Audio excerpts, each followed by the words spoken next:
How did this happen? You decided you wanted to expand in the Midwest in Chicago? That's how it worked out?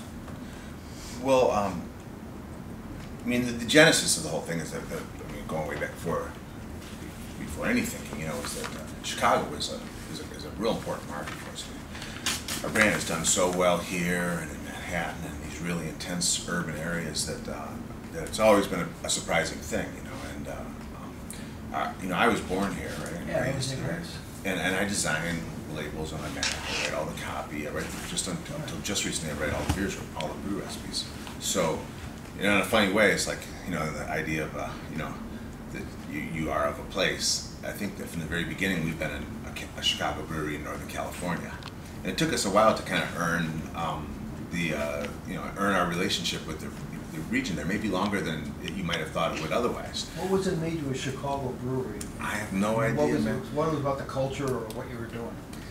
You know, I wish I could tell you. You know, that's how people what is it that makes you a Chicagoan? You know, I mean, and what is it the writing in this paper makes very different from the writing in the New York Times? You know, these are, you know, or the LA Times. You know, they're just such different but there's something about the work that is of that place, and so it becomes obvious. So fresher beer is just better. I mean, and so it you know, became real clear if we could just make the beer here. You know, not only would we have increased our affinity with a part of the country that's important, become important to the business, I could come back to Chicago where I live, where I'd grown up, and I know the culture here. I had to build it fast, you know, so we came in ready, you know, ready to do it, and the city fathers were like, this is the greatest thing. Why did you choose Chicago as opposed to like Naperville?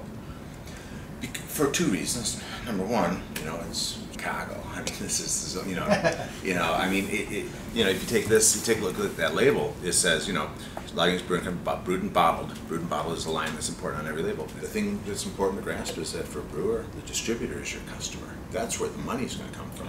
I don't get checks from consumers, you know. Consumers aren't my customer; they're consumers. You know, I might stand across from them at a beer fest and hand them a beer, and I can make them mistake them for the customer. But I may have to have a distributor that's going to get that beer to that man, you know, in order to kind of capitalize on that little moment right there. Yeah. The whole of the U.S. beer business is being turned over to craft brewing right now. In 15 years, you know. Would you compare it to the wine renaissance in California? You know, when I moved to California in '87, you know, and so that was right about when that was just beginning to take off. And I watched wineries, and I lived, you know, just outside Sonoma Valley and outside Napa, and it's like, you know, it exploded, and yes, it changed everything. And it went from having a bunch of Gallo and a bunch of like very predictable labels on the shelf to having a bunch of very, very unique boutique stuff. So one of the things about craft brewers, you know, they use the word, or craft brew consumers, they use the word promiscuous, you know. But the truth is, they're just having the best time ever, you know. And so, you know, my job is to stay central to that decision making. Your beer out of Chicago will end up in Sweden, UK. And this is why I wanted the word Chicago on the label, you know. I know, we were talking earlier about why not Naperville. You said because Chicago. That's right. You want that on your label.